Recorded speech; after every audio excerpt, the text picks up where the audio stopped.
IT Expo Miami 2009. How's everybody doing? Isn't the show surprisingly excellent, given all the economic comments we've been hearing? Let's first give a big hand to Rich and his team. I have to tell you, Rich, well done. Very well done. I've been coming to this since 1999, and candidly, all the doom and gloom everybody's been saying, the people who aren't showing up are the ones who aren't going to be in the business long.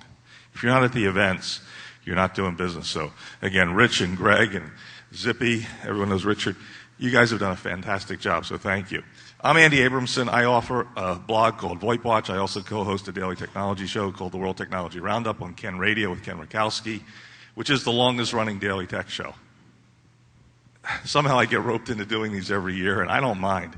We're going to have a fun panel here. I'd like to get everybody seated very quickly, and we'll get into introducing who our guest panelists are as we talk about what's going on in the service provider industry. But first I want to get a gauge of the people in the room. How many of you represent a service provider? Okay. How many of you represent someone who sells to a service provider? How many of you are in the enterprise space as an enterprise integrator, enterprise service provider? And how many of you focus on consumer? Brian, come on, you guys have some consumer. Can't say no. Anybody else? Is there anyone who's here to learn more about what's going on in the industry overall and just surveying to get a sense of what's happening? Okay. All right, we'll have some general questions at the end, which you can take advantage of the very, very smart and intelligent panel we have. What I'd like to do is have everyone on the panel just take 30 seconds and do a quick introduction, starting to my left with Hugh Reese from Packet 8. Sure. Thanks, Andy. I'm Hugh Reese. I'm the Vice President of Business Development at 8x8. We are the provider of the Packet 8 hosted services. We are primarily providing hosted PBX services and more recently trunking services to the small and medium-sized business market. Claim to fame is we are a publicly traded company, been in business about 20 years. We're actually profitable and cash flow positive as well, which is a very good thing in this day and age. Good morning. My name is David Bird. I'm with Broadvox. Broadvox has two major lines of business. We're a wholesale carrier. Been doing that for a little over 8 years. And in 2007, no longer last year, 2007, we announced our SIP trunking offering, and now have a nationwide deployment of that as well. And my role is Vice President of Marketing and Sales. Good morning. My name is Matt Bramson. I'm Chief Sales Officer for Infonix. We are an internet telephony service provider. We primarily work through a network of 3,000 resellers. We've been around for 5 years, founded by two successful technology entrepreneurs. We provide a complete range of services, from SIP trunks through residential line replacement services. We are also cash flow positive and are growing very fast, especially in Latin America. And I'm pleased to be here. Hi, Dan Borslow. I guess I'm one of the two people in the room that involved in consumer voice over broadband. Company's Magic Jack. The parent company is WiMAX. We also have subsidiaries of Stratus Telecom, which is the glue of most people's network. TigerJet, which is a proprietary chip company, and we have a cell phone company out of St. Petersburg, Russia, with 40 people, and a very quick-growing consumer company for the most part right now. Good morning. Santiago Laguibel. I represent Telefonica in the U.S. Telefonica is a global provider for fixed, mobile, data, internet services in Latin America, Europe, and now going into Asia. We are about an $85 billion company with presence in 14 countries in Latin America. Our sales office in the U.S. is mainly to service the global enterprise market, and we are now entering into the consumer market in the U.S. with a new venture with Microsoft. We have a booth here named with a new product called VoIP. Thank you. And I'm Mike Rouleau with TW Telecom. We're a competitive service provider in the U.S. Domestic footprint of 75 markets around the U.S., reaching about 2/3 of all U.S. business. Our focus is really around building fiber infrastructure out to end-user buildings and serving medium and large enterprise, and leveraging our Ethernet strategies to deliver convergence to those enterprises. Thank you, everybody. So we've got a real good panel, good cross-section. Obviously, with the economy, the big question on everybody's mind is money. How are you going to make it? And how are service providers making money? Hugh, you led off saying we're profitable. So why don't you give us a sense of how you're making money? So I think, obviously it is a difficult thing to do, and I know that, the sort of broad brush has been laid across service providers looking at specifically at the Vonage model, and as I'm sure everybody knows, they do not make money. And I think that's been a bit of a tarnish to the overall industry, the VoIP industry. But I don't personally view that, and certainly 8x8, we don't view that as being a doom and gloom scenario that all voice over IP service providers are subject to. I think there's plenty of money to be made if you service the right markets, do it in the right way. What we've decided to do, of course, is to serve the small, medium-sized business market. I think that the way that you make money in serving that market is by providing value-added services as opposed to simply a race to zero in terms of the cost of the voice. So clearly providing hosted PBX services with a feature set that is of value to a small business is key to us making decent margins and making money. So that's, I think, a model that works. So it's certainly we're proving that that model works. I'm sure there are other models too, but that it would be that's the way that we make money today. Matt, you said Infonix is doing well after 5 years. How are you guys making money? What do you see the route to profitability as? I think it's discipline. I think it's as you said, identifying strategically profitable opportunities, focusing on those. I think our secret has been our focus on resellers. Because we have a fairly large network of resellers, through them we get exposed to profitable niches, and we do what we can to make our resellers as successful as possible. We have a lot of very innovative entrepreneurs out there taking our services to market, and a high percentage of them are finding profitable niches. So we're not forced into a price-based competitive model. We're able to sell on other bases. Santiago, representing the international community, what are you doing at Telefonica to really drive profitability and be successful in the various different divisions within Telefonica? Because you've got mobile, you've got enterprise, right. You've got in-country. Well, there's two divisions that we focus very keenly on. One is the residential. Telefonica, we always remember that the end user is really who we're there to serve. Offering new services or combining services, fixed, the double play fixed and mobile combinations for the end user is important. We provide internet services to the residents using DSL, so always improving the infrastructure we have in our markets is very important. Always focusing on what's new in the industry. Not saying that we're fast to deploy anything. We're very big, and it's hard to turn on a dime when you're a company of our size. But for the U.S. in particular, there's a very wide field for us to work in. Currently, we have about 4% market share for enterprise or international services, and the main players, of course, AT&T, Verizon, and then there's BT, Orange. Those companies have greater share than us, so there's a lot of room for us to grow. So we're propping ourselves up for having a good year, hopefully right. For international services.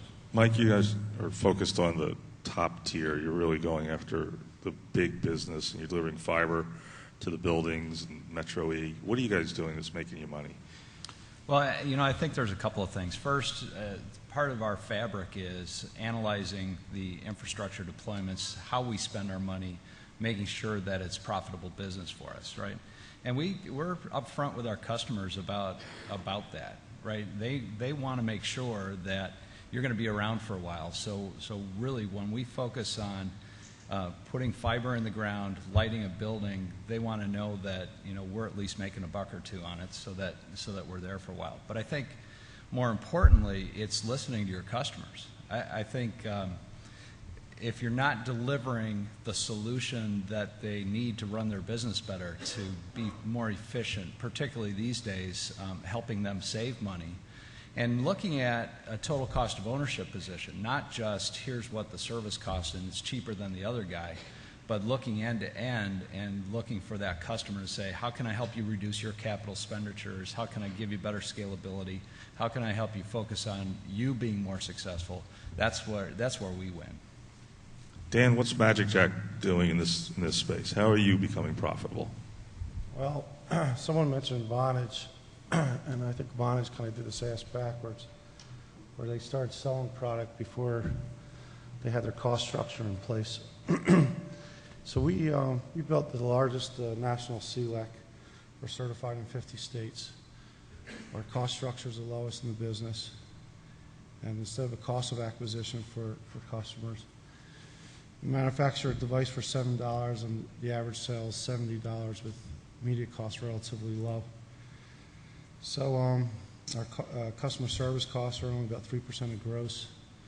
And we run everything very efficiently. And again, the level 3 place for one of our colos, we're running a whole network on throughout the country. So, David, what about over at Broadvox? What are you seeing? How are you seeing this thing going? How do you see people making money in the service provider industry?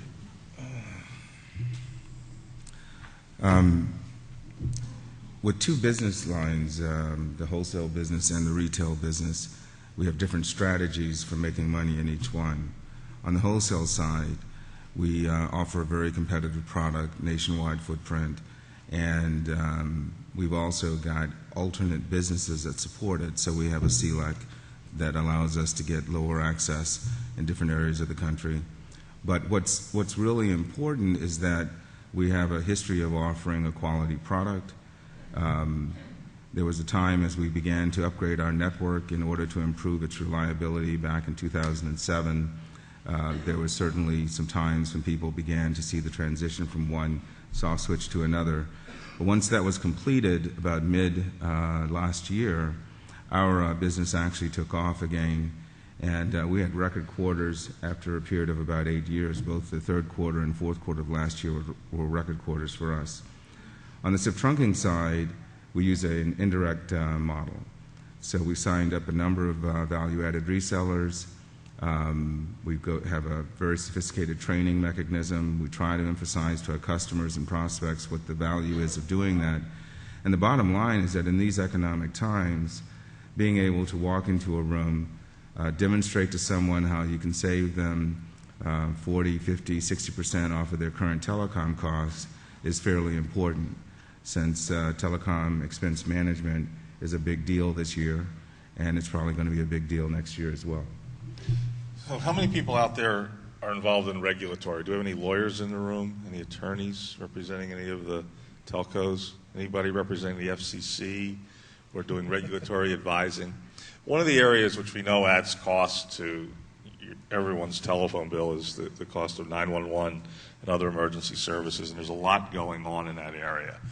We all remember a few years ago when one of the phone companies transferred a call, one of the voice over IP phone companies both in the U.S. and Canada switched calls to the wrong PSAP, and unfortunately there was tragedy. Dan, one of the things I know you're interested in is what's going on in this 911 market. What's the changes that we're seeing? Well, we started about 4 years ago developing a better way to do 911. And what we came up with in December of last year, December 1st, I remember the date, we came up with our proprietary chip, excuse me, In Magic Jack, we actually put a GSM controller in the chip. And now what we're able to do pretty soon is we'll be able to, we're already doing, we're sniffing cellular towers right now. So we were up in Washington last week. We've been in front of the FCC. We've been in front of NENA, and it looks like this thing's really coming around now. So the demonstration that we did up there, we took a Magic Jack-like device, pretty soon it'll be Magic Jack, and it sniffed 17 different cell towers in the area. So for instance, years ago, 4 or 5 years ago, AT&T had this notion every time you shut your power off, and you put it back on again, you won't be allowed to make a call until you re-register your 911 address. Obviously, that was never... The heartbeat. It's called the heartbeat. Yeah, well, or lack of. That wasn't going to go anywhere. So what you could do now with this GSM sniffer that we have, pretty much we could track anywhere you are in the world, particularly in the United States. So you're up in Washington, and the cell phone or the phone might give you a warning, hey, your address is registered down in Palm Beach, Florida. You need to register something up in Washington area. And pretty much within 300-400 meters, we know where you are all the time. So right now, this is, I believe, the only technology to do this. But not only can you get the right address, and that's what all the PSAPs and everybody's looking for, and in an emergency, you could actually make a 911 call using our chipset. So in other words, your IP's cut off, there's a storm, and you have a laptop and you have a Magic Jack plugged into it. You go to make a 911 call, ordinarily if the IP's cut off, you're done for. The Magic Jack looks like a unregistered cell phone at that point. So when you launch that 911 call, if IP's not available, it'll go out and look just like a T-Mobile phone or an AT&T phone. And as far as we could see, this is really the only solution out there to get the proper address. And in an emergency situation, you have two sources to launch a 911 call. Great. Thank you for that. What in this environment, as service providers, what are you looking for in regulatory and in 911? Mike, in business, most people don't think about having to call the police or fire. They have a security department that's going to have an outside line. But how's all this impacting a company like TW Telecom? Well, a lot of issues obviously around regulatory for service providers. And I think one of the big ones that we'd like to see some change around is how you interconnect with other carriers. So as you look at incumbents in particular, we're kind of channeled into what I'll call old way or legacy way of doing business, where you've got T1s going out to access tandems, and it's not, frankly, a very scalable kind of infrastructure.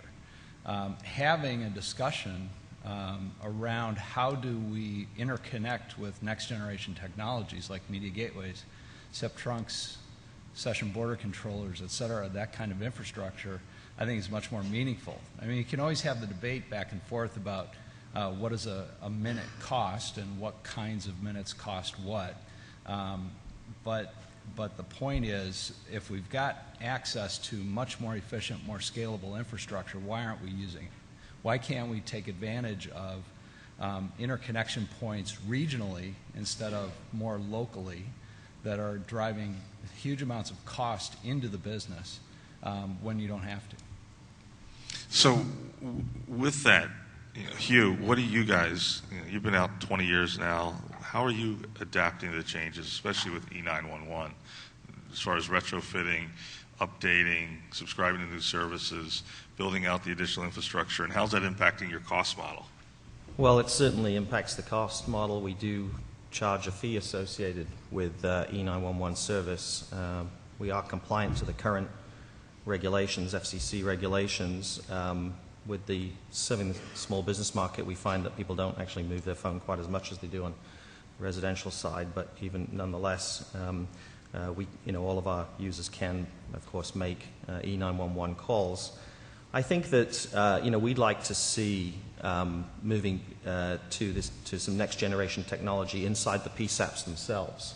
And that is to say that the PSAPs, for the most part, are not really IP connected even. They're connected, as we said, through the tandems and the old E911 infrastructure.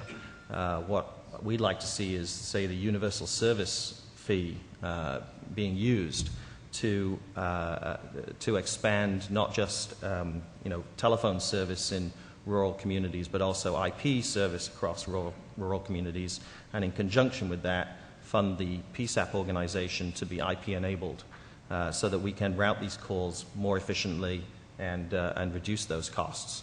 I think we're trying to use 20th century regulations in a 21st century environment, and it doesn't function very well. So if it's not functioning really well, what can someone do who needs it to work better? David, how do you guys make it work in this environment? Well, we do use we get assistance from another company. I'll say the name, Entrado, in order to do our E911, and that's worked fairly well. I think the one thing about the difficulty we encountered was the way that SIP trunking works. Of course, someone can pick up a phone, plug it anywhere into the network, and their location is now changed. And so that's become a bit of an issue, where you have to inform the user of the risk of transporting the phone from one location to another. So we register users, we identify phone numbers in different cities and so forth. But I would say that as far as solving the problem, we face the same constraints as many others. We created something called an enhanced local number when telecommuting workers wanted to be on a SIP network and not be tied to their corporate headquarters address.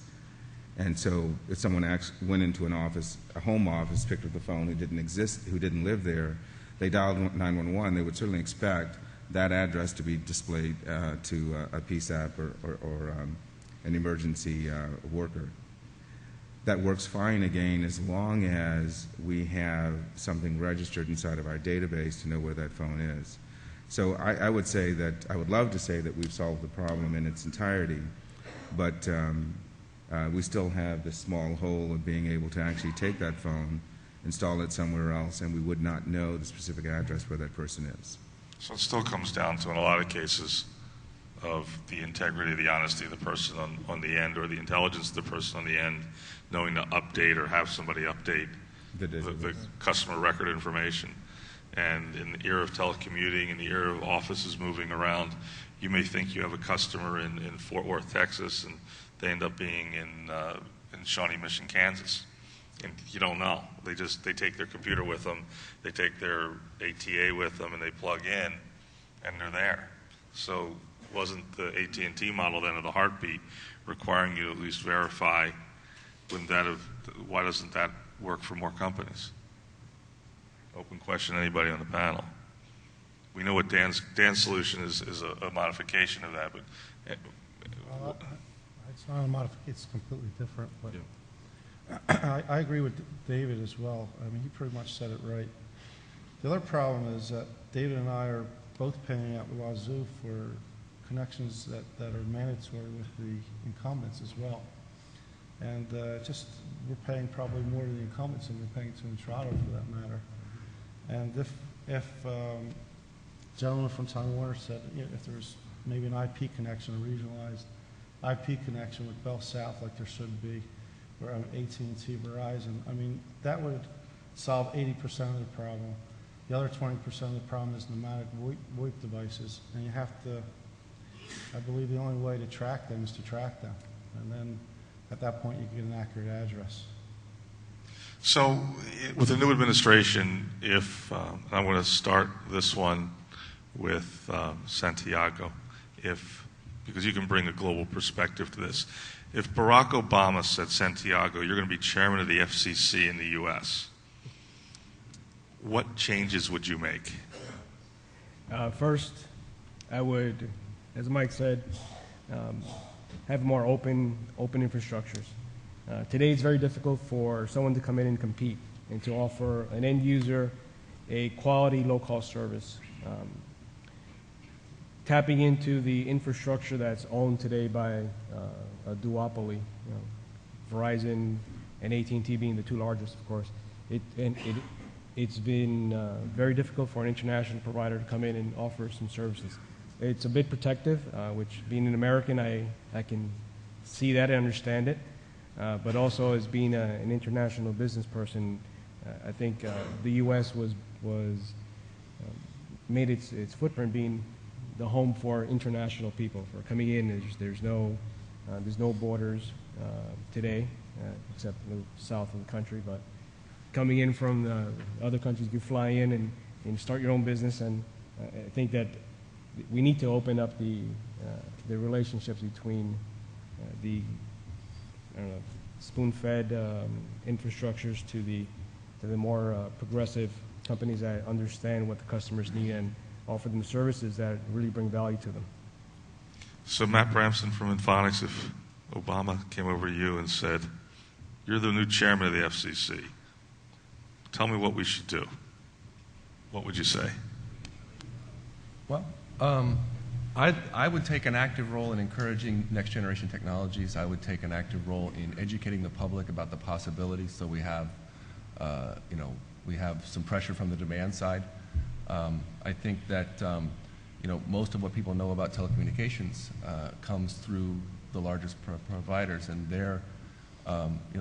they aren't really pushing the envelope as far as educating consumers about things that they can do, things that are out there. I think that the way to change the landscape is to help consumers and also small business people in particular understand just what the possibilities are and how innovative American companies are at driving change and opportunity for improved reachability, improved productivity. That would be one thing I would focus on. I would want to showcase American ingenuity, American technology around communications, and try to push the incumbents to open up. And I think you'd have a lot of people clamoring for it if they understood how much more they could do with their $50 a month than they do today. Right, Mike, what would you do? Well, I think Santiago and Matt are right on. There has been no innovation in this industry for a long time. And if you look back, the past 8 years have not been kind to competitive providers, right, because of the administration and the FCC positions. If you look back, as we look at kind of what things have been innovative over the past 10, 15 years, right, so DSL was a big one. Why was DSL so big, right? The cable guys drove high-speed access. The competitors that had access to uni-elements drove that kind of demand. Look more recently at things like Ethernet deployment, which really is a foundational piece of infrastructure for convergence, for how we deliver scalable bandwidth on a more cost-effective way to our customers. And if it weren't for the competitive space, the incumbents probably wouldn't go there, right? So unless we have some driving of openness to the infrastructure, making elements more available on a competitive basis, the industry stifles. And we're not seeing the innovation that has played a key role in this industry for so long, for so many years. We're just not seeing it today. So you're talking about competition and innovation, and I'm going to throw it to David and say, how do you compete today? You've got the bigger getting bigger. You've got consolidation. Look at cellular. Alltel got bought by Verizon Wireless. Look at basically the decimation of the competitive market around the country with Verizon acquiring MCI a few years ago. There used to be a lot of choice. There used to be hundreds. Mike brought up DSL. There used to be hundreds of DSL providers. Try and get more than 6 or 7 deep, really, at this point. And is the same thing going to happen in the voice market? How do we compete? Interesting that I was writing down, actually, the big issue for me after some nearly 30 years in this industry is watching the ILECs actually become much, much larger again.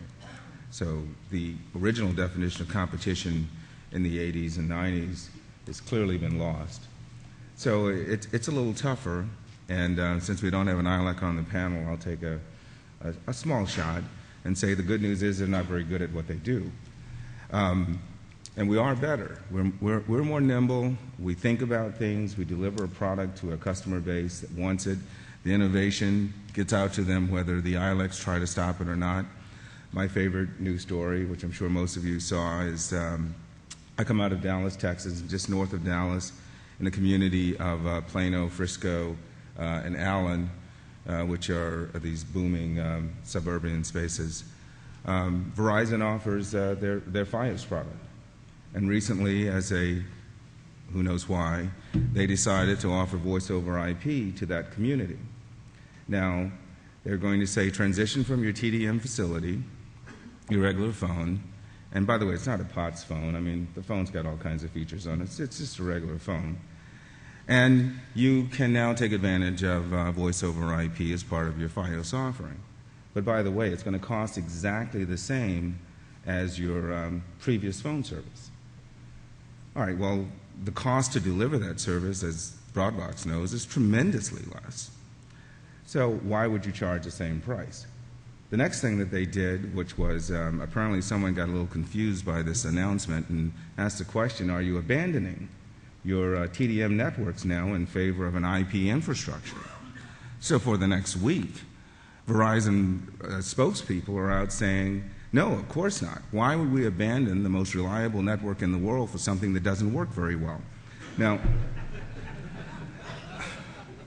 this is an important thing to understand, because now, after telling a customer base to accept a product that doesn't, by their own admission, work as well as their other product, and you're still going to pay the same price.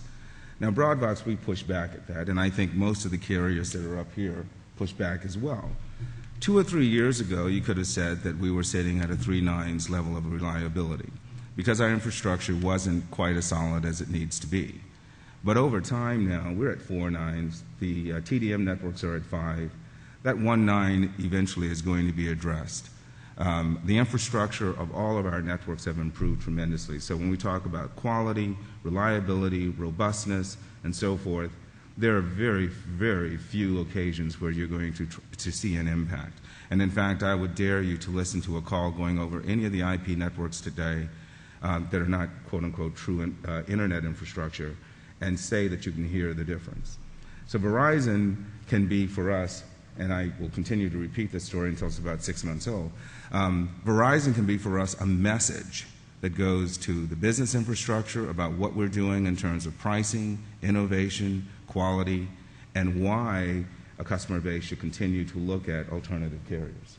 Hugh, how do you guys look at competition, and how do you compete now? What are you guys doing that makes it work? Well, I think that there are two issues that, with regard to the competitive aspect and the FCC, and really the FCC rules on 2 separate areas. The social issues we've talked about, like the E911, and I think that we're fine with those types of regulations. We have to comply with E911. We have to comply with CALEA. We have to comply with hearing services for the deaf. These kind of services are fine. I think what we've seen, however, is that the FCC doesn't really enforce those regulations. So I think good citizens like 8x8 will comply with these regulations. And then to name some names, I'd say people like Skype, for example, who really fit the definition of an interconnected service provider, VoIP provider, by allowing both inbound and outbound calls, don't necessarily support those regulations. So first of all, I'd say the FCC really needs to enforce regulations that it makes.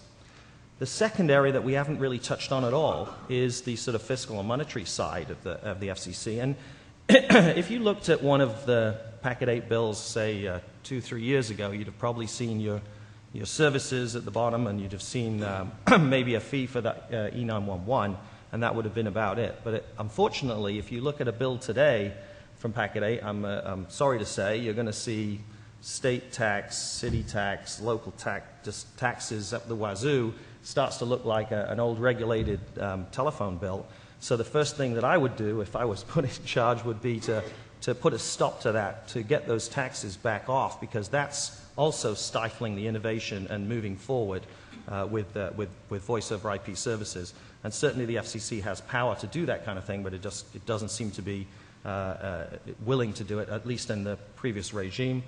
We're obviously hoping that with the new regime there may be some changes to that, because we need to put that foster of innovation, as other people have said on the panel, and certainly eliminating those taxes and making the internet as it was designed, or tax-free was the idea behind internet services. Voice over IP, for some reason or other, has now been completely moved out of that and is now subject to fundamentally all of the voice regulations of the past, as opposed to the internet of today and the future. Well, that's great. That's the kind of stuff I think everybody likes to hear. Let's shift a little bit over to a little bit towards the enterprise. And we've all been hearing about Voice 2.0. We've been hearing about new applications for years. I'm going to throw this one to Mike from TW Telecom, sorry. What are some of the initiatives that a company of your type is looking at to service the enterprise, and how far along are we in the way of the life cycle of conceptualization, testing, deployment, and is it working? And is it, most importantly, how is it impacting the bottom line?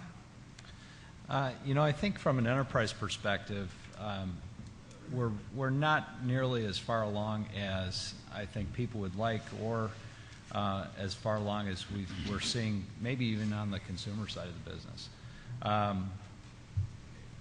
The enterprise has been clearly adopting next generation infrastructure, voice over IP, PBXs, deploying all that kind of stuff. But from our perspective, has not been leveraging its capabilities for PSTN interconnection. SIP trunking is not been where I think it could be. And I think it's been a multiple staged approach as customers are looking at connecting to the network, partly because they haven't had a plethora of offerings. So having a 10 megabit, 100 megabit SIP trunk connection has not been plentiful. The incumbents aren't necessarily promoting a whole lot of that kind of infrastructure. But we're starting to get that next wave of deployment and scalability. Customers are looking for better solutions, more scalable solutions. And we're seeing much more convergence starting to happen now than we have over the past several years. And you're saying that some of the uptake is slower and earlier and wasn't where you want to. What's causing that? Is it the budgets that aren't there, or is it just understanding or adoption? What's causing the delay to the adoption? Yeah, I think the adoption delay really started with the philosophy with customers of how much do you want to change, how fast. And deployment of voice over IP PBX 3 or 4 or 5 years ago was a big first step. Keeping PRIs connected to it was a safe way to connect to the network, right? You don't want to have a massive change and then go to the CFO or the CEO and say, well, our dial tone didn't work today, right? You want to be able to say, here's what we deployed, let's take it incrementally. Now what we're seeing is budgets really driving requests and adoption of new technology because it's more cost effective, right? So to put a SIP trunk in to a call manager, for example, really gives customers better scalability, a lower total cost of ownership. And that's where now budgets and the economy are starting to force these customers to look at new and better solutions. So if you're putting out these new services and new solutions, as you're calling them, how's that impact customer support? What's that do to your customer support numbers? Well, if you deploy it right, you should be more efficient. But what we're seeing is a moving of the line, if you will, the demarcation point, where you're starting to troubleshoot a little bit deeper into the network. And cost to do that kind of goes up. So since we're big proponents of Ethernet technology and delivering that from the public network, and what I always tell customers, the great thing about Ethernet is it plugs in place. The bad thing about Ethernet is it plugs in place, right? So we don't know where the line is anymore when it comes to an application, and you're starting to have escalating charges and infrastructure costs. Same thing on the voice side, where you deliver a SIP trunk to to voice over IP PBX, you're starting to move past the typical lines of demarcation about where do you do troubleshooting and how do you manage the applications environment. So Dan, in the consumer side, we're talking about customer support over here. What are you guys seeing in the support side? You made a comment about 3% being dedicated to support. How's it impacting in the 2.0 era with the way customers are behaving? Do they need more support or less? What's going on? I think you still need the same amount of support. It's just a matter of how you deliver it. Instead of voice, we have an agent who could handle, via chat, handle 4 customers at one time. With VoIP, and particularly with the cell phone and being that we're connected to the computer, we know their operating system that they're using, we know their browser that they're using, we know where they're coming from in the country, and we know their account as soon as they log on. So there's a lot of information that we get immediately through tech chat as opposed to information you wouldn't get if they called via voice. So the efficiencies are probably about 15 to 20 times greater with tech chat than they are over voice.